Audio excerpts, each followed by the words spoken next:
All right, what is good? Back at it again. Today, we're going into social media outreach tactics, and I'm super stoked to teach you on this because this is actually where my majority of my expertise comes from. The other stuff is important if you're going to build a social media outreach campaign. You need a powerful personal brand. You need to have some type of credible authority to show your audience who you are. Right? So if you're building content, let's just say you're teaching about sales tactics, right? Just like how I am right now. You want to build that personal brand. So let's just say if it's Instagram, LinkedIn, Facebook, Twitter, any one of those platforms, YouTube, right? You just need to be making content about who you are, right? You need people to trust you. And if in order to break that trust barrier, in order for them to get on a phone with you and feel comfortable with you, you need to put yourself out there. So getting in front of a camera can be slightly uncomfortable. I've done this probably 50 times, so it's a little bit more comfortable for me. It's one of those things that's mega important to know what you're talking about, feel comfortable about what you're talking about, and provide real, raw value. A lot of people are just regurgitating a lot of stuff out there, but you want to be able to make sure you're providing actual value in what you're talking about. So starting with building a personal brand, I'm just going to do a review of it so you understand because it ties into doing some outreach tactics. So if you're building a personal brand, you want to make sure you have a really good bio. Here is Instagram. We're just going to pull up my profile here and we're going to check out my bio here. When I was doing this before, I was really active. I was doing travel and adventures. So that's why I still have all this stuff up here on the top. You want to put your location just to make sure your location relevant. So put the little pin. You only have a certain amount of characters. Put the 2 letters that you're in so people know where you are. And then put what you do. So I'm a content strategist at Levels of Wealth, and I also have a software company that I do some marketing for. It's a social media CRM, says exactly what it is. If you're teaching on sales, you might say, so for this one here, high ticket sales coaching and academy. So think about it as your tagline, who you are, what's your 7 to 10 words, 10 max of what you do, who you are, how you serve the community. We specifically offer high ticket sales coaching. That's what it is. In one line, that's exactly what we do. Try to spend some critical thinking, ruminate on what you do and who you are, because you want to fit yourself into a brand. So you think about how a company like Google or Apple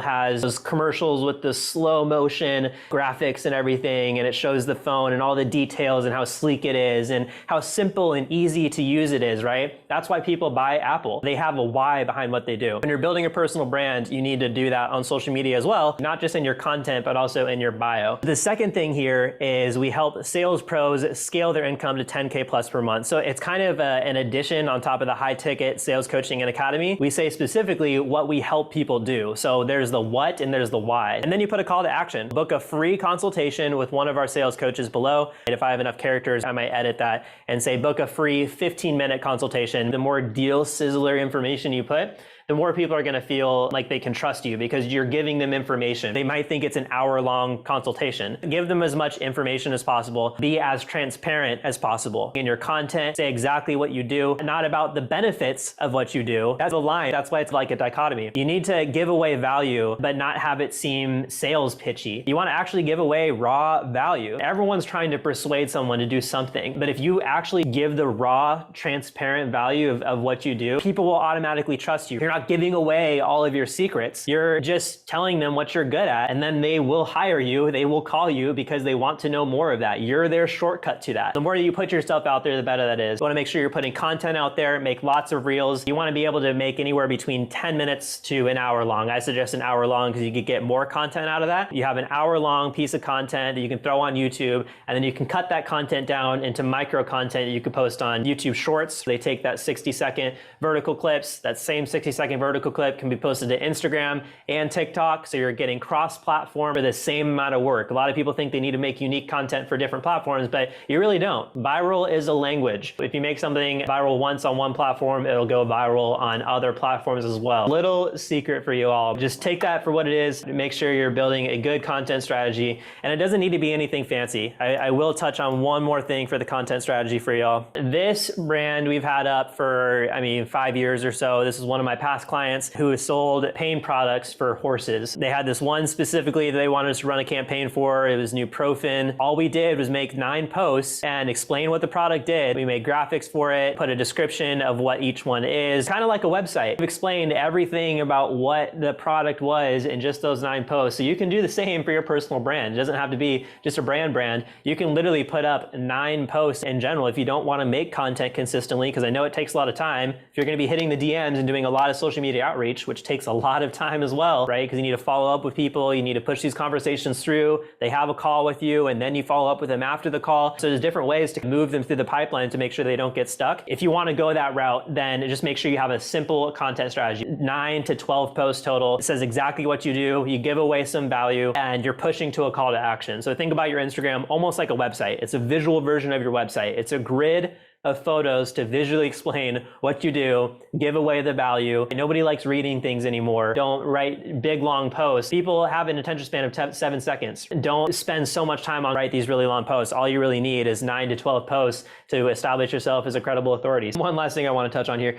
The reason I say this with content, right, is because I've done the whole content journey. It was great for inbound traffic. If you rank for hashtags, you get on the Explore page, there's different ways you can algorithm hack and really rank for that Explore page and get a lot of inbound traffic. But there's over 100 million posts a day on Instagram, and so it's really hard to rank and compete with that much content. The best strategy here is outbound. That's why I saved this for the last. This is for the real true A players that may already have a personal brand. They're not starting from scratch, which that beginner training was kind of people starting from scratch and building a credible authority. If you know what you're talking about, you're comfortable in front of the camera, and you can put 9 to 12 posts up, then I suggest you go heavy on the outreach strategy, which I will get into right now. If you're looking for somebody, I'm just going to use Jeremy Miner, industry legend in the sales space. If we're salespeople and our ideal customer persona is someone looking to get into sales, I'm speaking specifically for our industry. We're looking for people who might already be in sales, car salesmen, they may make $5,000 a month and they're looking to get to $10,000 a month plus. That's only done with high ticket sales. A lot of people don't even realize that high ticket sales online are even a thing. Where are some places that we look for to find people who, A, sales coaches who have a lot of experience, B, sales people, sales reps who may have 1 to 2 years of experience and might be making $5K a month and want to break through and haven't heard of high ticket coaching. And then C is the people who don't have any sales experience, but they're in the entrepreneurship space, they're in the mindset space, they're high achievers who are looking for more, they're hungry. Those are the 3 groups of people that I'm going to look for here. Copy and paste this for your own industry and find 3 different groups of personas that you want to make your dream 100 list out of. We have Jeremy Miner here. He's in sales. Eli Wild is another person, Eli Wild Sales. This is someone who probably has a lot of high ticket people. He has everyone across the board, 100,000 people. He's just a sales mogul. So this is a good place to start to get all 3. And you can start to qualify people as you're looking through some of his accounts. So the way that you find people, there's a couple different ways I do this. One, you go to following and look at people he's following. So usually there'll be other sales leaders, fitness business coach, biz consultant. These are high level people. Sometimes the following doesn't always work. Following usually works if somebody has 10,000 followers or less and they're following other people who have 10,000 followers or less. Maybe they do Instagram influencing for a little bit and they make a little bit of money doing Instagram influencing. They have 10,000 followers, so they might get a couple of brand deals here and there, but they also might be looking for something different. You could also reach out to those people as well. Those are really high quality leads. He doesn't follow any hashtags, so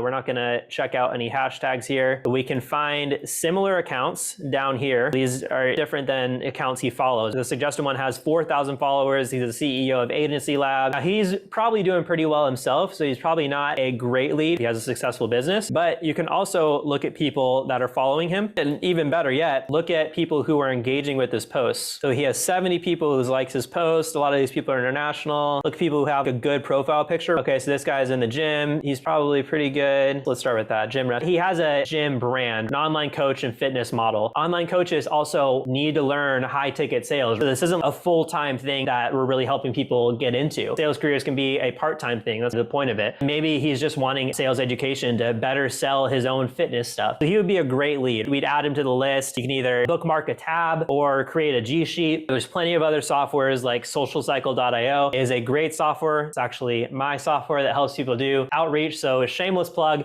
but that'll help you to create a cadence of engagement and keep all these people in what's called an SRM. There's multiple different ways you can run a good outreach campaign. And I won't get into the nitty-gritty details, maybe next week. For this one, online coach fitness model, you add him to the list. You can just keep going down the rabbit hole. So who does he follow? It looks like he uses a follow method because he follows 2,100 people and has 4,800 followers, which is usually pretty good because if he uses the follow method, it means that he is following similar accounts who might be looking for the same thing. All of these people are good. This person has a fundraiser, they live their life, probably into fitness. If somebody's into fitness, they're usually a high achiever. I love people who are into fitness because they have a lot of energy and zest about life. Lifestyle transformation coach, this person would be good. Anybody who is an online coach is pretty good for our stuff because coaches really love to grow their businesses and they're really motivated. They may make, $5K a month in the coaching business. They may have been doing it for a little bit. You just got to get in your head and the psyche of the people that you're looking to reach out to, because if you're a salesperson, you're looking to solve a problem that they have. A lot of coaches, especially on Instagram, as an Instagram influencer myself, you're always putting your best face forward. So it's very rare, unless you have 100,000 followers plus, it's very rare that you're actually making a good living doing it. I can share with you numbers of what companies pay based on engagement of posts and everything. Instagram influencing by itself is not a good career. If somebody has a lot of followers, don't just assume that they're a disqualified lead. That probably means that they're more qualified and looking for something different, because Instagram content creation is a hamster wheel that never ends. The return to value is not a ton. Just keep that in mind when you're reaching out to people on Instagram. And this goes for all platforms. There's not influencers on LinkedIn or Facebook, but those are the other two platforms. Twitter is a really good platform. Obviously, you can't really do outreach on YouTube. I'd suggest going with Instagram first, then LinkedIn. Make sure your engagement is genuine. When you're reaching out to these people, you don't want to do a connect and pitch. If you're commenting on a post, you don't want to just say nice post. When you're outreaching to these people, you don't just want to send them a DM and say, hey, what's up? You want to make sure you follow them first, engage on a couple of posts, like on day 1, on day 3, after you throw them in the sequence, you'll comment on their post and then you'll just leave a genuine comment. I don't believe in templates. It's about this post here. It needs to be something recent. So we have, I completely agree. Priority over balance is a key to a healthy business strategy. Boom, sent. Nope. Enter does not post here. It tags somebody for some reason. This person is obviously hitting the DMs hard. He's doing a good outreach strategy. See, so these people are doing good. These people are just like here for this brother. Great tip. Those are really bland, vanilla comments. Everybody just looks past those. But not only is this valuable to the person that's posting the post, I'm using their example because their example is better than mine. You want to make sure that it's not just for the person that's posting the post. It's also for other people that are reading the post as well. Other commenters, other people in the industry. This is your chance to be a billboard. It's there forever. And if this post hits the explore page, because this person's obviously into content, literally you don't have to have a content strategy. You could just comment on a bunch of people who have a great content strategy and wait till their post hits the explore page and that many more eyeballs see your comment. And then they go to your page and see 12 posts and they're like, oh shoot, this person gave me way more value in 12 posts than this person gives me, because I'm not going to scroll down and check out all of their posts. If you have 12 posts, you're more likely to watch every 12 of those posts because it's more interesting. You need to do different things than everybody else is doing. That is the outreach strategy for that. So in order to find more people, use that drop down arrow, look in their following, look for people who comment and like. The pinned posts are a great post for that because that's where they have the most amount of people. We're obviously deep in the fitness niche. You can see there's a ton of people that you can just start to reach out to here. And also the people who comment long comments, that looks like automated comment, but the people who comment longer comments are more engaged. Definitely reach out to the people who comment longer comments because we all stick together. So if you're commenting on other people's posts and you're doing the outreach strategy, when you reach out to other people who are also doing an outreach strategy, it's a match made in heaven. It's not like a pitch fest where you guys are pitching each other. That's the way it used to be. Now it's more like a genuine, personalized engagement. Like, hey, I'm literally just connecting with you because I saw that you're in sales or I saw that you're in fitness. How long have you been doing fitness for? These are things that you can start to really implement into your outreach strategy. You follow them on day 1, like on day 2, comment on post on day 3, comment on post on day 7, maybe on day 8, or after the comment on day 7, you DM them. You don't need to pitch them and say, hey, I saw that we like similar content. Do you have a chance to get on the phone for 15 minutes to talk? Or, hey, I do this. You need to be more interested than interesting. Try to get better yourself at being more interested than trying to be interesting. Just be interested in what they do. They'll spill it out. Like, how did you get involved in this industry? How long have you been doing this for? What do you like about it? What do you dislike about it? You don't get into things like how much money do you make? That's probably saved for a call. You feel the flow. You just do this from experience. You have a couple of questions in your head that you ask pretty much all the time to people to just get to know them. Another great one is maybe not as business relevant, but form, family, occupation, recreation, and motivation. Those are great things just to get to know people, conversation topics in your head. So you can also use form within the DMs as well. What does your family do? And do you spend a lot of time with them? You're literally just getting to know them as a person, and you're building rapport with them. You're just uncovering things that they like and they dislike. And then if it makes sense, after a couple of DMs, like after 10 to 20 DMs, after a full conversation, then maybe it makes sense to get on a call with them. After they've given you a couple of limiting beliefs that they've had, you grab these things as tools. There are nuggets along the way that you can use. I hate to use the word ammo, but for lack of a better term, it's ammo that you can use later. They're literally giving you their objection handling stuff when they're telling you what they're struggling with. Sales is literally just to help them solve those problems that they're having. Even the like. If they like something, but they're not getting enough of it, can you help them get more of the thing that they like? Then just let them know that. You're there to help them. If you don't believe in the solution that you're selling, then don't be selling. But if you actually believe that you can help them with that problem, it doesn't have to be getting them out of the career. I'm just speaking for sales, helping people get into sales and high ticket sales and break through their glass barriers and make 10K plus per month. Yours might be staffing trucking drivers or selling an e-commerce product or selling software. There's multiple different use cases. It could be something food related or all that stuff. That is how you do your social media outreach strategy. Make sure you build your list, Dream 100, look through similar accounts, and I showed you how to do that here. You go through the followers, you go through the following, you go through the drop down of similar posts or similar accounts. There's an endless amount here, and you just keep going down the rabbit hole. You can build your Dream 100 real quick doing this. I started off easy because fitness is a really easy industry to get into. Fitness is huge on Instagram. I'll just tell you them right now. You'll get used to which industries are good on Instagram if you do it a lot. Fitness is really, really good. Travel is really, really good. Food is really popular. Entrepreneurship, mindset, all of that stuff is really popular on Instagram. Cars accounts are popular on Instagram. Anything visual is really, really popular on Instagram, obviously, because Instagram is dominantly the visual platform. Twitter is really good for real estate, crypto, Web3, anything, stocks, finance. They have this thing called Money Twitter, this group of people on Twitter making a ton of money, like 100K plus per month on e-commerce only, pretty much anything online and real estate. To give you even a case study, one of my business partners in the software company, he knew somebody on Twitter and he's known him for 2 years on Twitter. This guy literally just from DMs, they just knew each other from engaging in each other's posts because they liked similar stuff. They were in the same industry of sales and cold email. He ended up after 2 years saying, hey, do you want to get into a real estate deal together? And the guy says, sure. And without any contracts, this probably isn't good business, but just to show you how much trust is built on Twitter, without any contracts, without anything being signed, and without ever meeting in person, barely Zoom calls, they've literally just DM'd on Twitter together,